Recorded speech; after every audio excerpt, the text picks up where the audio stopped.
Today we are going to be doing something a little different, so get ready. Are you ready? Okay, it is still dark when your eyes open. You're not sure what time it is. There is no sun. It's just the thick grayness of another northern morning. Planks beneath you are cold, damp, always damp. You shift slightly, and the crusted salt on your wool cloak rubs into your skin. You slept curled near the center beam of the Longship, your body pressed between the edge of the hull and another man's boots, snoring most of the night. And at one point, you're fairly sure he coughed blood, but you didn't ask. On a Viking Longship, sleep is a precarious thing.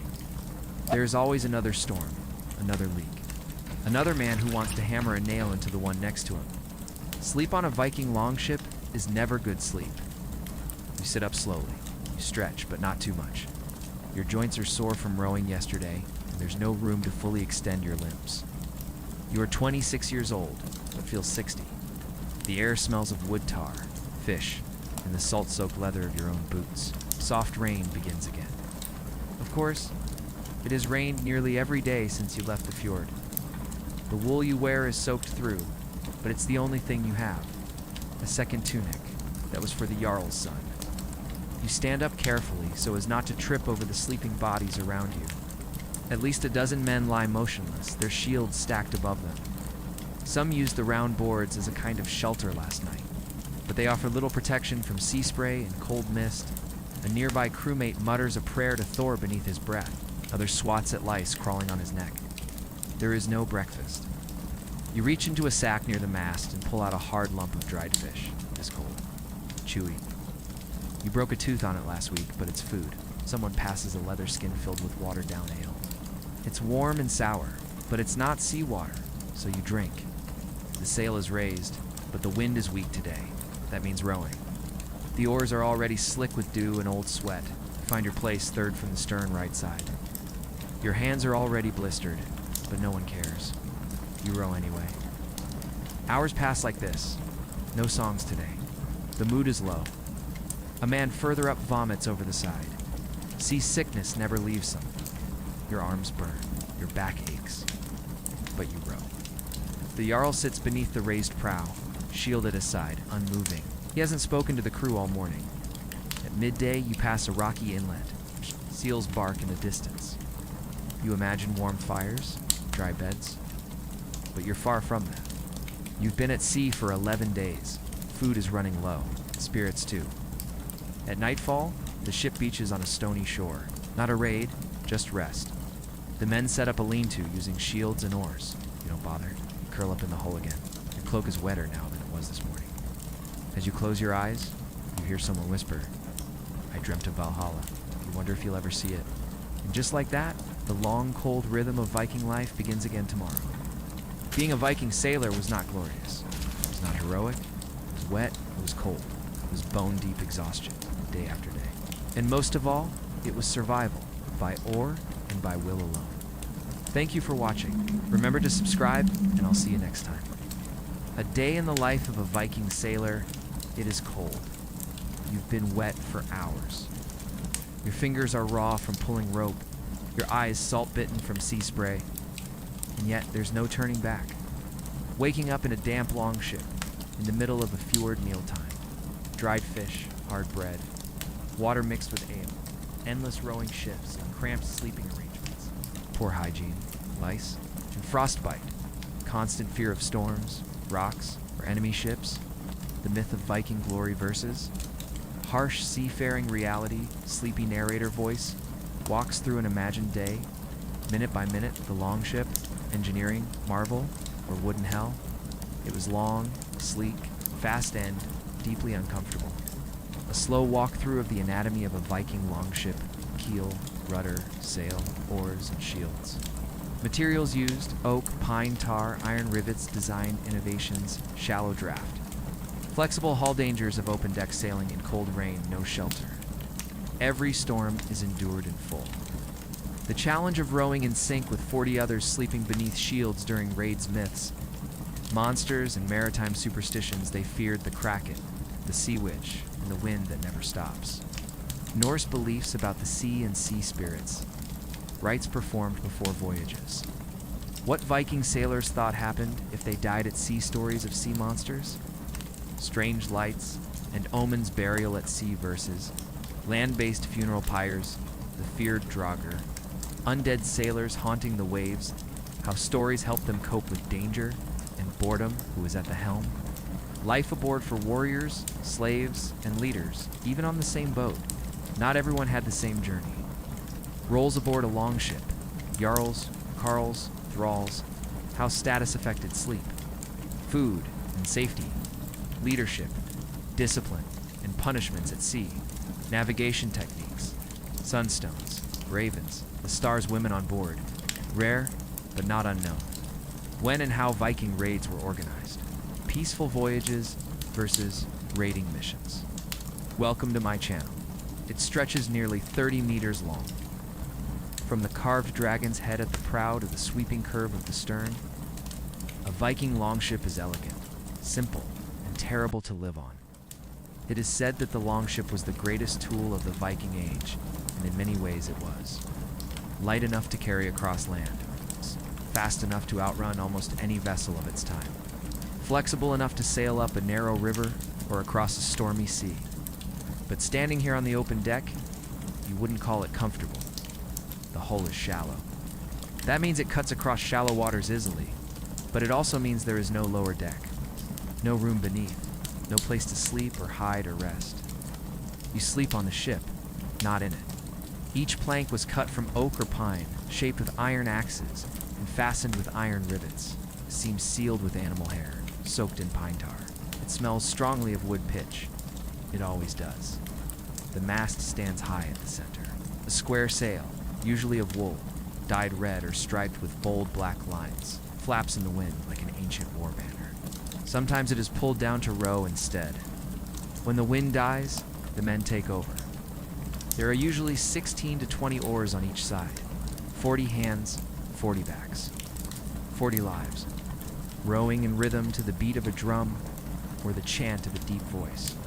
There are no benches. You sit on a sea chest, if you're lucky. Otherwise, the deck itself becomes your seat, your bed, your world. There is no roof, no covering. Rain comes, it soaks everything. The waves break against the hull. Salt water sprays over your food, your clothes, your face. There is no escape. If you want to sleep, you do it curled beneath your shield. Maybe your neighbor's too, if he doesn't mind. The deck planks shift underfoot. The whole ship flexes with the waves. It was built to bend, to move. That's what made it so fast, so light, so terrifying in a storm. When waves hit sideways, the ship shudders. It moans like something alive. And every man aboard tightens his grip on something, anything. Each man has a place, or 1, 2, or 40, left, right. You learn quickly to row in perfect timing, or the boat turns wrong, too slow, and you're shouted at. It's too fast, and you throw the rhythm. There's no individuality, here only function. The longship has no privacy, no corner to cry in, no wall to lean against when your legs give out. If you get sick, you vomit over the edge. If you die, they keep rowing. They lash your body to the mast, or lay you across the deck until landfall. Sometimes you're buried at sea. Most times you're forgotten. But for all its misery, the longship worked. It brought Vikings to England, to Ireland, to France, to Spain, to Constantinople. It crossed the coldest fjords and the wildest oceans. Its speed terrified kings. Its sails were nightmares in the morning mist. And to the men who sailed them, it was home. A wet, cold, creaking, splintering, miserable home. Yes, the longship was an engineering marvel, but for the sailor who lived upon it, it was a wooden hell. Thanks for watching. Now, do you hear it? Just beyond the railing, deep in the fog, do you hear that sound? I heard it on my last voyage. There is a sound in the fog. You aren't sure what it is. Just a groan, long and low, like a creature breathing just beneath the waves. You grip the edge of the ship, your knuckles white, and listen. You aren't alone, not on these waters. The Vikings knew the sea better than almost anyone in their time.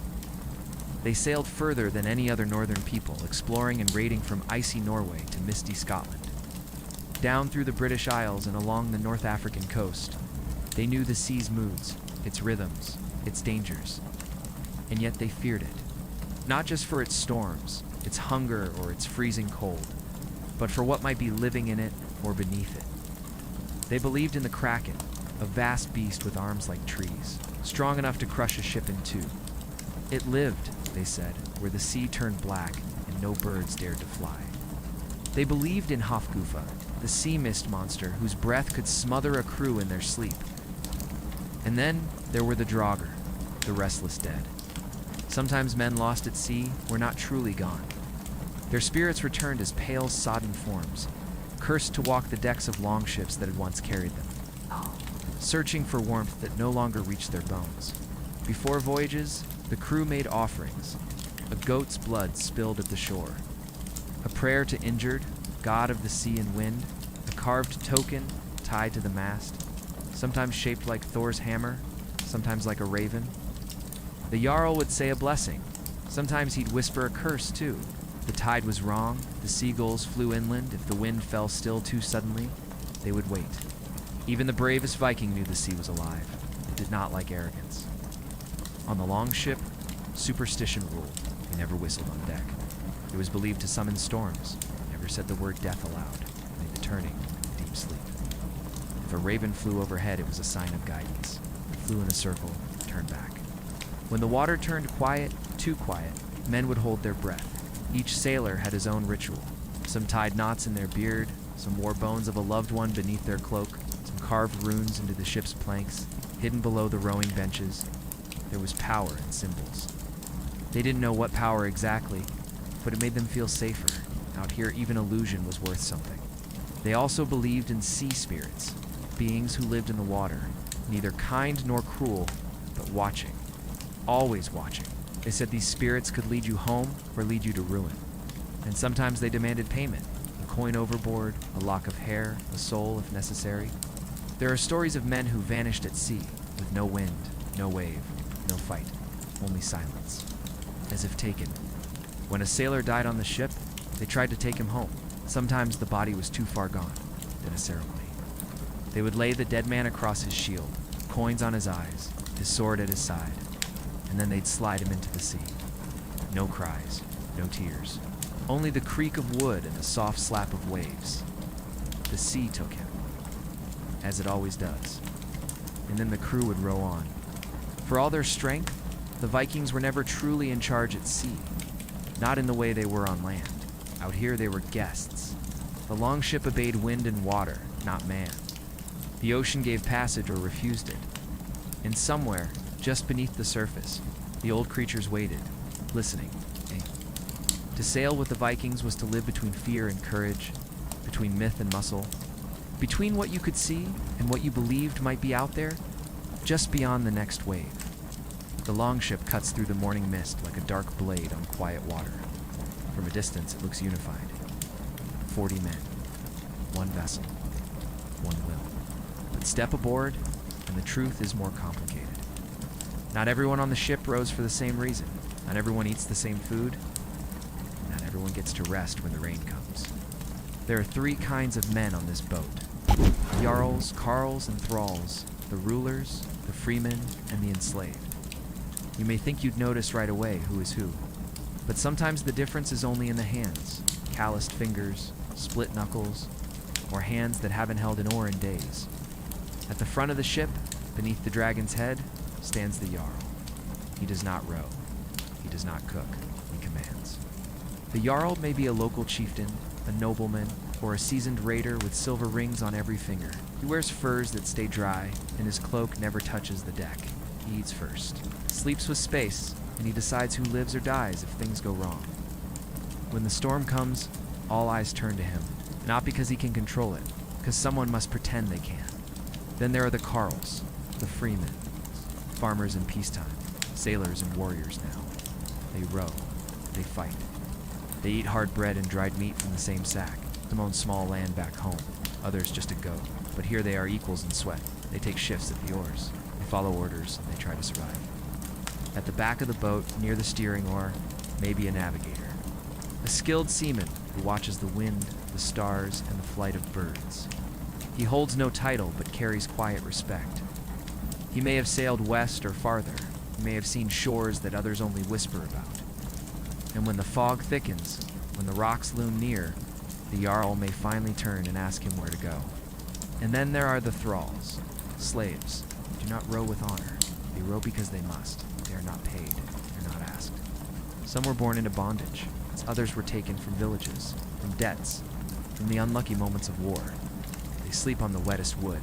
They eat last, if at all. And if they die, no one carves a room for them. Sometimes they dream of escape.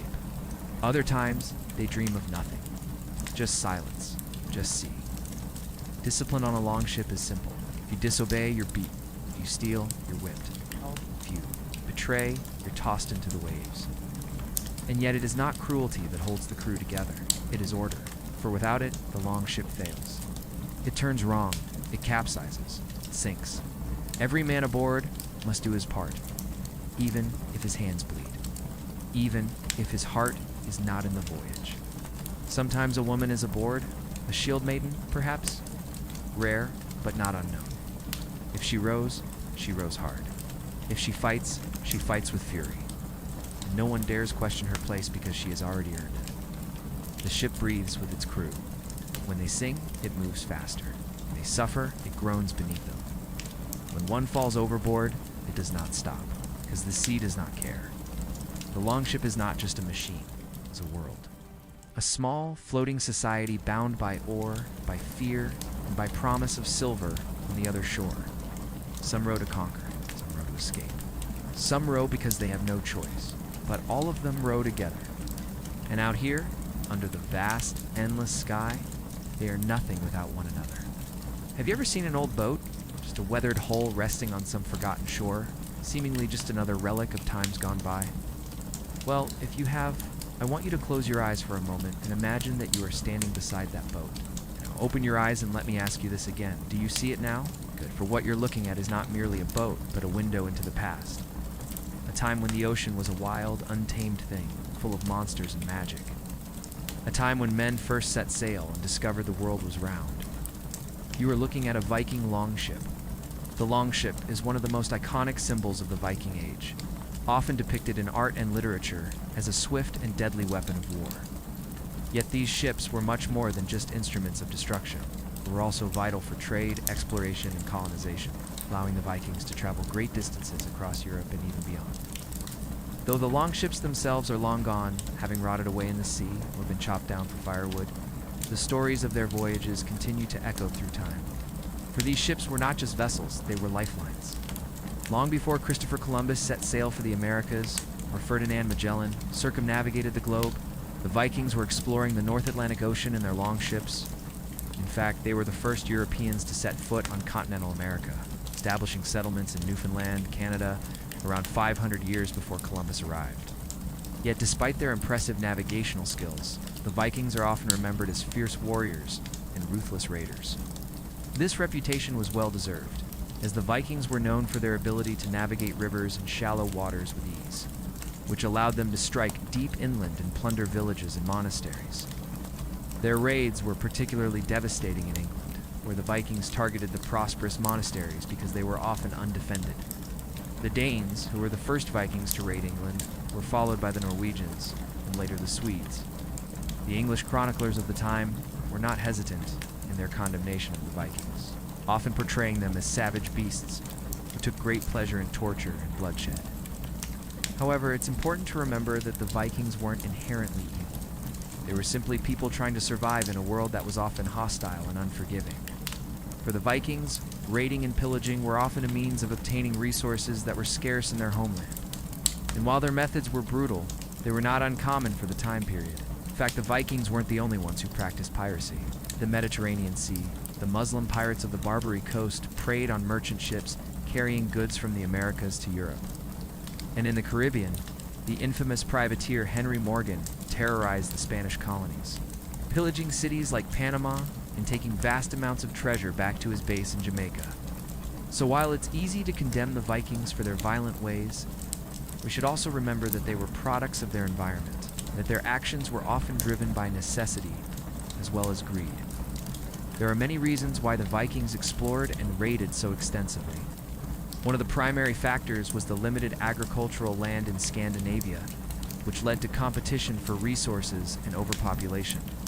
Another factor was the introduction of new technologies, such as the efficient and maneuverable Longship, which allowed the Vikings to travel further and stay at sea for longer periods of time. Additionally, the Vikings were motivated by the desire for wealth and power, as well as the allure of adventure and exploration.